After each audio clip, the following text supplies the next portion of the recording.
So you still get all the Marxists coming around the school, but they don't want to talk about the money problem. They don't know a goddamn thing about it. If you say, oh, free enterprise works as long as the bankers keep their hands off the new money and aren't allowed to create money and interest, of course everybody can be their own little capitalist. We don't need the middleman. We don't need this guy in the middle. Just because he prints a few numbers, then he can charge interest on it. Whether it says $5 or $5 million, he gets to charge interest for printing numbers. That's all they're doing.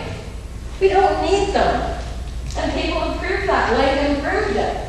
But when they had their phony revolution, Rockefeller's bank was untouched. Of course, it was some of his money. It was like Jacob Schiff on Wall Street, contributed $20 million. His grandson admitted to that. Wall Street, he got in a private train so Lenin could go right across Europe in his own private train. $10,000 pocket money given to Trotsky, taken off the boat so he could go to Russia for the big revolution. Come on. Wilson, pocket money, the bankers, Wall Street backing the whole thing to set up another conflict, more wars. It's all done by these people. They have no power. All we have to say to them is, oh, well, you know, we don't need the middleman, just what Lincoln did and what Kennedy did. We'll discuss that next week. But he did that as well, and that's why he was assassinated. So then, the Second World War comes. They do the same thing to Germany. And here are the effects of World Wars I and II. Communism is set up, and they get a hell of a lot of land for the Soviet Union. Churchill lets Stalin control all of Europe, okay? The Cold War starts. More money and more propaganda, okay? And then in 47, Churchill says this, I think we've slaughtered the wrong pig. He realized what he'd done, the idiot, by letting Stalin do what he did and giving all this land to set up communism. Finally, you know, these people are not geniuses, okay? Or they wouldn't be politicians. Then in 48, the genocide of Palestine is made legal. And all the atrocities start in Palestine. The killings, the massacres. And then, of course, after the surrender, they wanted to test a bomb and scare Russia, so they knew Japan. And the emperor was already negotiating for peace when they did it.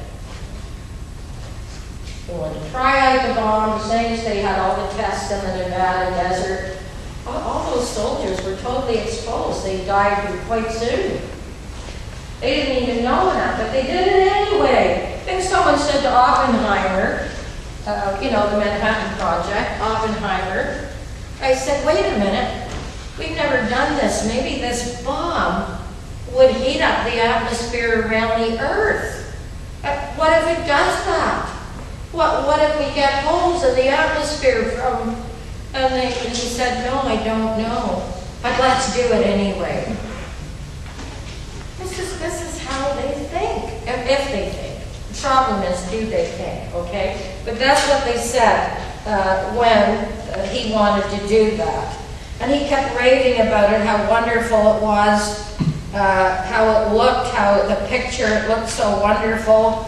The guy was a mental case, okay?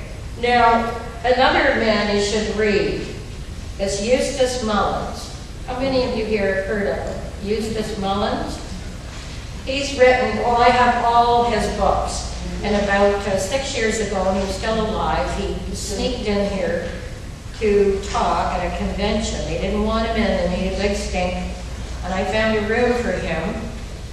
And he brought all the books, his books in hardcover, and autographed them to me. He said I smuggled them over. He had a small suitcase with just the books in it. But he's passed on now. But Eustace was a very brainy guy. And Ezra Pound, of course, commissioned him. He was the first one to write about the Federal Reserve, the first one, and I had his book in the 50s. And now, of course, it's out again. But this is what he says. Now, this is part of the war. Please listen. He says the federal, started to. By 1900, this is Eustace, it was obvious that the European countries could not afford a major war. It was 1900. They had large standing armies, universal military service, and modern weapons. But their economies could not support the enormous expenditures. Now here's where they were able to have these wars. The Federal Reserve System began operations in 1914, forcing the American people to lend the Allies, that's in Europe, $25 billion that was not repaid. So the New York bankers got all the interest on it, okay? The American people were driven to make war on the German people with whom we had no conceivable political or economic quarrel. Moreover, the United States comprised the largest nation in the world composed of Germans. Almost half of its citizens were of German descent, and by a narrow margin, German had been voted down by a narrow margin as the national language. So what they did, that's why you don't have a major war until the Federal Reserve moves into the States. 1913, they passed what was called the, forget the name of the Glass or something Act, so that nobody would know it was about the Federal Reserve, which is not federal, hasn't got a reserve, it's not a system, it's a scam. But immediately after, through issuing money at interest, and the American taxpayer paying the interest on every dollar they earned, every new money that came out, they were able, the taxpayers in America paid the money to start the world wars through the Federal Reserve. That's where the money came from, the American people. So they're still paying to get themselves killed, maimed, poisoned.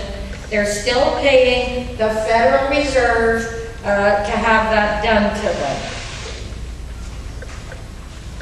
Now, here's just a few samples. This is about Iraq, of course, and it's always the same. Eric Margolis, a web of cold-blooded lies. Without propaganda, you can't talk people into killing each other.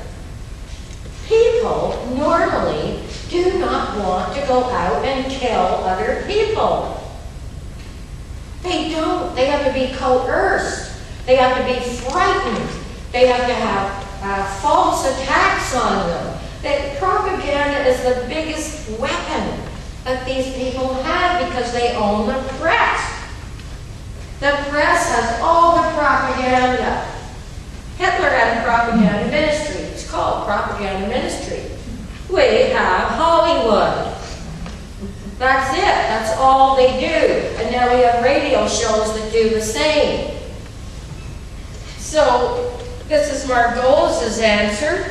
Here's another recent thing in the free press. Iranian oil independence scares Israel and the U.S. They are independent when it comes to oil.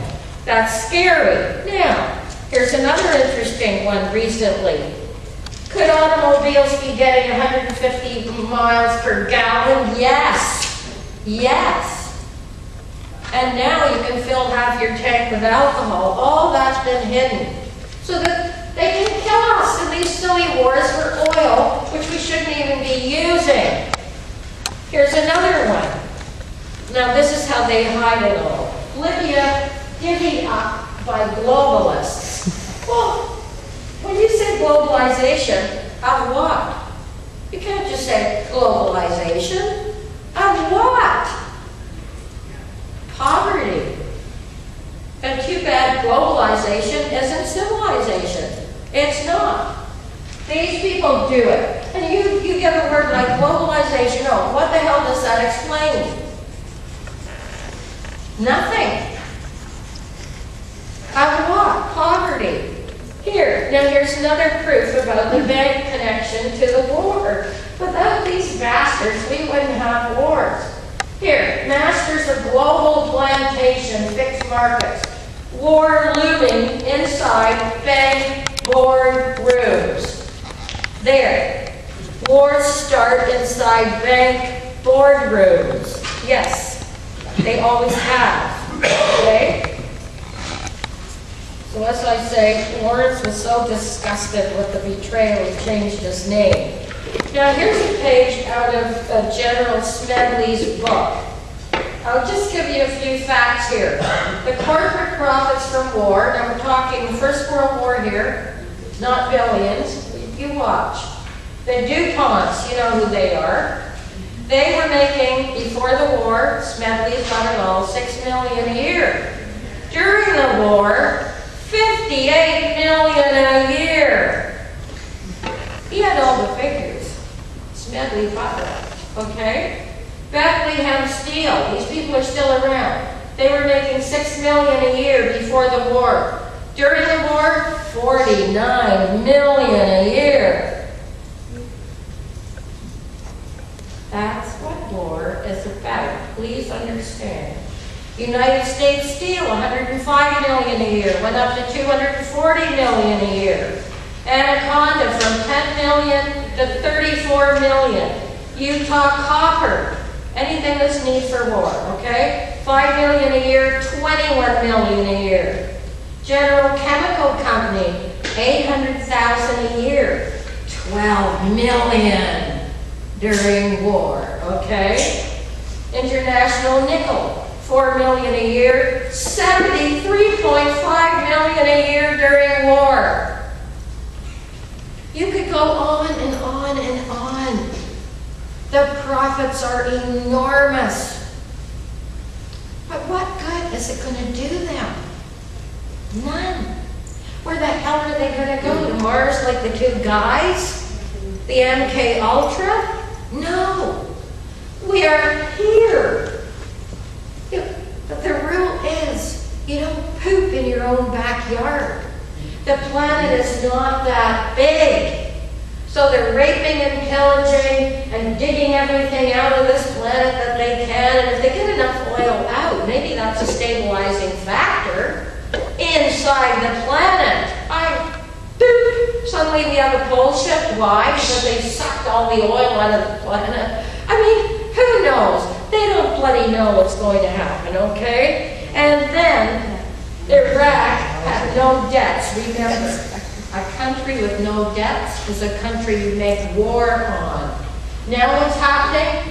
The IMF is going to lend Iraq money at interest. They were independent, they had no debts. So, the war profiteers, okay? This is what they do. Now, I'm taking this right from a conference with them sitting around the table. Listen, according to the LA Times, in February 2003, the Pentagon's Defense Board got a briefing on the potential for conflict in Iraq and North Korea. That's another one planned. 3 weeks later, Pearl, chairman of that board, told an investment seminar how they could profit from wars in both countries. They actually go to investment seminars and talk about how much money you can make on the market by this killing. Now, Pearl was forced to resign as the board's chairman after they found he was a consultant for Global Crossing, so he was in a conflict of interest. Pearl stayed on the board. Pearl is on the board of several defense contractors, and he's got shares. All these people in the White House now have shares. Everyone in there. They used to work for Carlisle. They used to work for all these weapons, and they're in the White House now. And poor little dummy, you'll understand. Anybody who's black here will understand this. Whenever America gets ready to do something that they know people are going to hate, that they will get a black front man, like Colin Powell, when he read that stolen paper on the TV about the so-called weapons in Iraq, of destruction in Iraq. It was an essay written by a university student. He bloody didn't know that, but he was left holding the bag and looking like a really bad guy. Now, same with Condoleezza Rice. I mean, she told so many lies. I think I did an article once called, "Does China Need More Rice?" But the point is, they used her, she was a black woman. Now, when they elected Obama, I know what I said to the class. They said, you know what? Something horrible is coming, and they don't want the black Americans rioting in the streets, so they're giving them a black president, so no matter how much shit hits the fan, there's not going to be any riots in the cities, okay? That's why they chose him, another fall guy. And everybody was weeping and oh, isn't this wonderful? No, he's another stooge, the poor guy. So, you know, I have reasons here. Oh yes, and you know this one too. About 2003, the U.S. again wanted to go into Iran. If you don't let us inspect your nuclear, we're going to come right in there and invade. So Iran said, come on in, inspect everything, just come in, that's fine. So they didn't have an excuse to invade then. So what did they do? Within 2 days, that very same week, the city of Bam, B-A-M, was hit with an earthquake and 40,000 Iranians died. Get back to heart. If you want to know how that was done, just look up on the web, earthpulse.com, Nick Begich, Dr. Nick Begich, and you will find out how that was done. As other countries have the heart now, not just up there. So that's how that was done, because they couldn't invade. Now, the reasons to invade Iran. They want a straight line to the Gulf from the Caspian Sea, okay? And Iran has more coastline on the Caspian Sea than anybody. It has more, okay? They don't want stability in the Middle East. They want everything in conflict. And then they want a puppet regime, okay? The pipeline through China would be too costly. So it has to be right straight down through Iran, okay? And of course, the mullahs that the Iranians don't want. The mullahs were put in by the British decades ago, but the Iranians want them gone. But if they make war on Iran, the mullahs will be popular again. Yes, they will. And the Iranians are ready to toss it all off now. But, so if they go in there, the mullahs will be popular once again.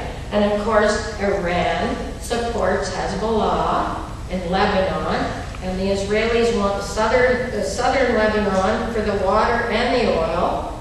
They want the West Bank because there's a big aquifer under the West Bank. So they want Iran because then there'll be no support for Lebanon either, okay? And the mullahs will be popular again. Now, the reasons not to invade Iran. Iran is 3 times bigger than Iraq. 3 times bigger, okay?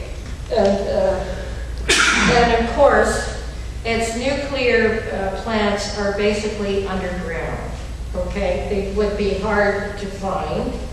The missiles can hit Israel. Yes, well, Israel has 250 hydrogen bombs, and I'm sure many more missiles. So, and in 2003, before Sharon had went into his coma, he said right after 9/11, and right after the U.S. went into Iraq trying to make people, and they made people believe in 3 months the Iraqis had done 9/11. They did. So we're invading Iraq now, and everybody said, oh. Now we did have protests before they did it. It's the only time in the world people were protesting before anything happened. But that didn't stop them. And they went into Iraq. So nothing will stop them. But Sharon said, I want you to bomb Iran now. Bomb it right now. Well, nobody listened to him. Then he went into the coma. And then in 2003, Michael Ledeen, who was a Zionist fanatic, said, bomb Iran now. Even, what's his name? Who's the guy? Michael Corrin. Michael Corrin said, I don't know, a couple of years ago, bomb Iran now. So what is all of that? And before people here get any ideas about I'm anti-Semitic, if you know my history, my family I'm married into is a Jewish family. My mother-in-law is Jewish. Even though I'm not still married, I still know her. And I said to her one day, when I was young and I knew nothing, I said, wait a minute, who are these Zionists you keep talking about?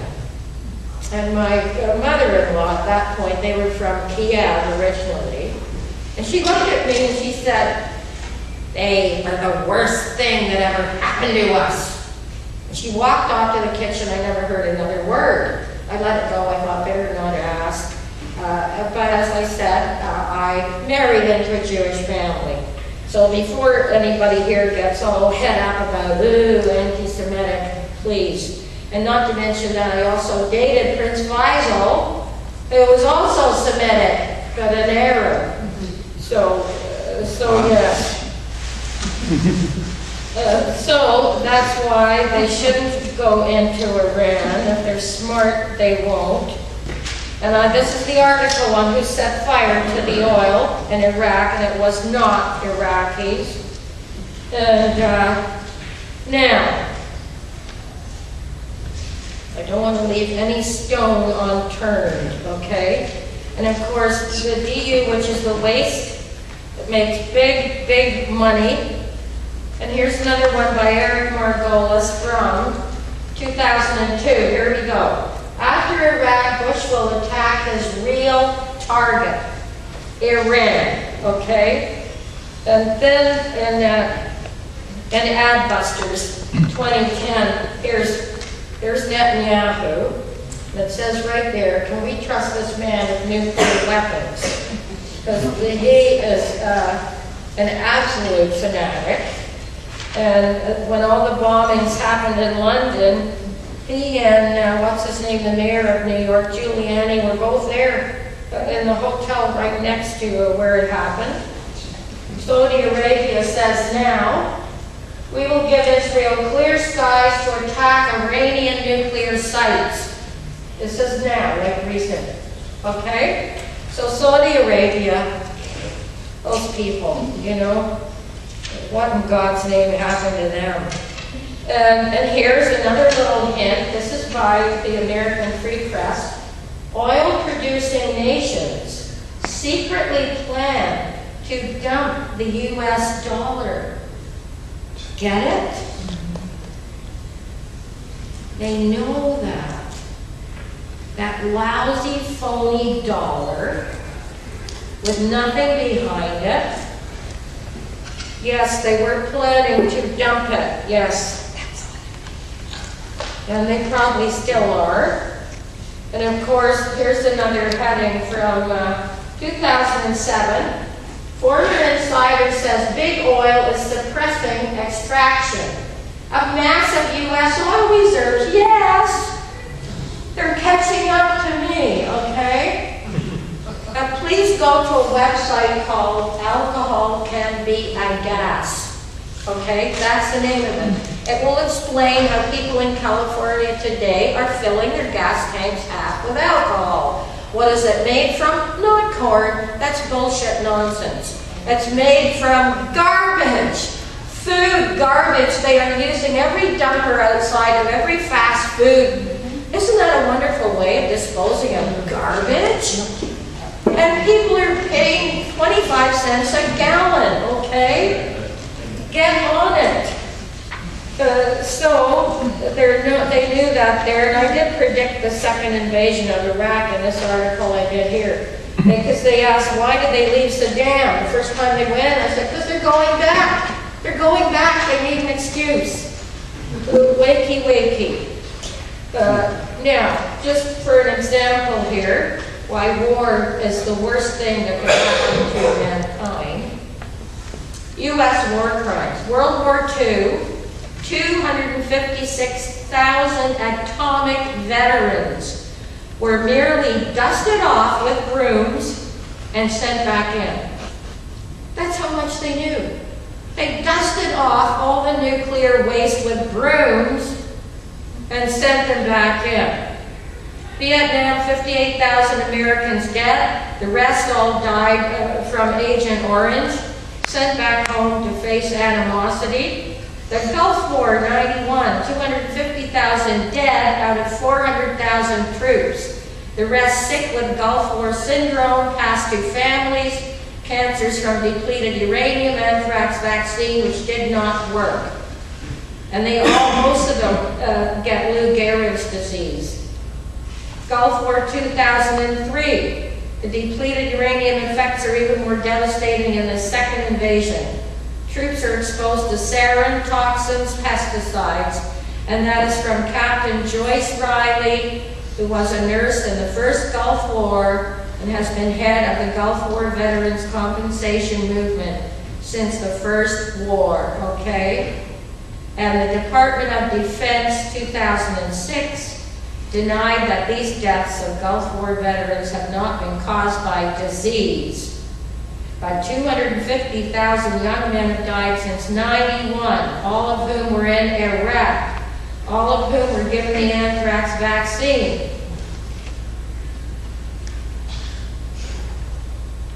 And I'm going to finish up with something you're all going to enjoy.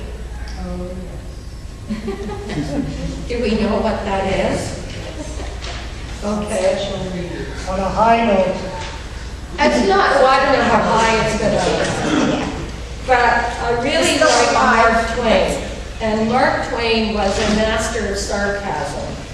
And here's what he has written, called the War Prayer. Oh Lord our Father, remember what I said about religions, they're all the same. Oh Lord our Father, our young patriots, idols of our hearts, go forth to battle. Be thou near them, with them in spirit. We also go forth from the sweet peace of our beloved firesides to smite the foe. Oh Lord our God, help us to tear their soldiers to bloody shreds with our shells. Help us to cover their smiling fields with the pale forms of their patriot dead. Help us to drown the thunder of the guns with the shrieks of their wounded writhing in pain. Help us to lay waste their humble homes with a hurricane of fire. And remember Dresden. Yes. Help us to wring the hearts of their unoffending widows with grief. Help us to turn them out roofless with little children, to wander unfriended the wastes of their desolated land in rags and hunger and thirst, Iraq. Sports of the sun flames of summer and the icy winds of winter, broken in spirit, worn with travail, imploring thee for the refuge of the grave and denied it. For our sakes, who adore thee, Lord, blast their hopes, blight their lives, protract their bitter pilgrimage, make heavy their steps, water their way with tears, stain the white snow with the blood of their wounded feet. We ask it in the spirit of love, of him who is the source of love, and who is the ever faithful refuge and friend of all who are sore beset and seek his aid with humble and contrite hearts. Amen. That is what war is about. It's about this kind of hypocrisy, greed, stupidity. all of this, and we don't even have to go through it. We have all kinds of clean energy that they've hidden. And if we wanted to use oil, the whole planet is awash in it. So, you have to decide now, especially people a lot younger than I am, because I won't be disturbing the shit for decades. The point is, you have to decide, what are you going to do? We have to demand, in the first place, to be taken back to the charter of our Bank of Canada and get these Mark Carneys out of here. These gross, greedy monsters of money out of here.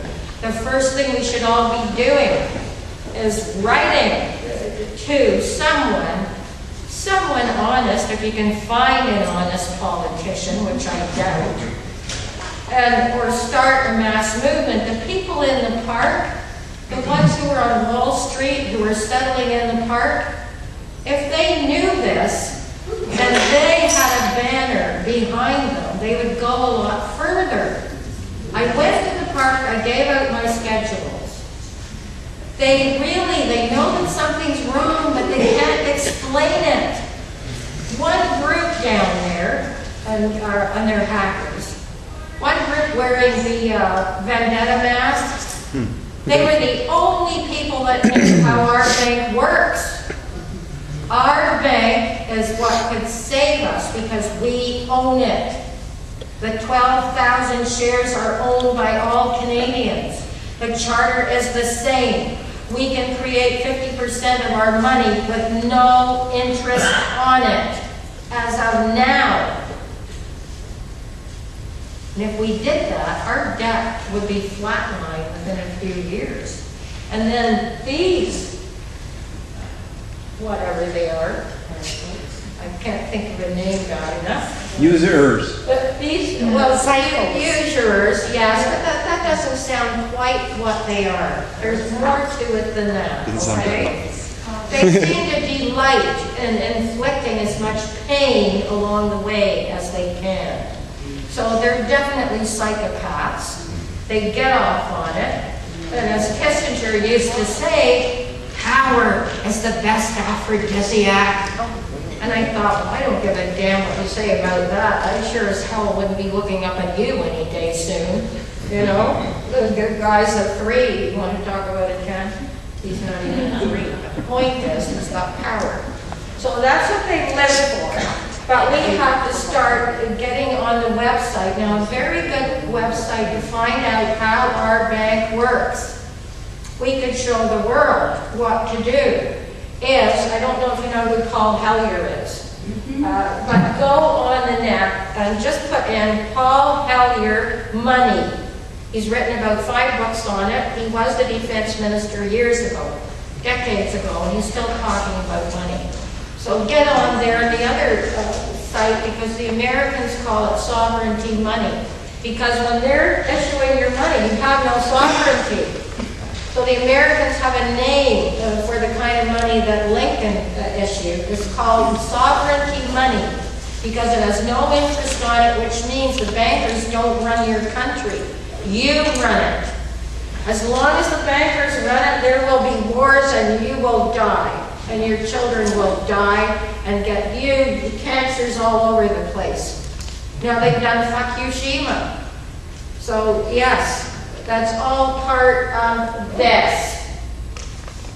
They're taking all the stuff they need to take. They've all bought land south of the equator. Every goddamn one of them, including not Ecuador, Guatemala.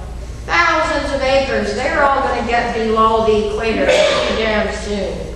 They're not going to be here with us frying in radioactive soup. So, and that's the worst thing that's happened to the human race, aside from them, and they're part of it, is that the whole northern hemisphere is now going in radioactive soup. So if you can get the hell out of here, leave it. You know, get on a bus, whatever, just get out. But that's the worst thing they've done to us. But if they didn't have the power to issue the money and add interest on it, they wouldn't have any power. That's where they get their power. You take that away from them, it's not their right. That was the con game on the states. So you have to go back, and next week, of course, we'll be talking about all the presidential assassinations, because it goes right into that. Any president that wanted to have money with no interest on it, he was killed.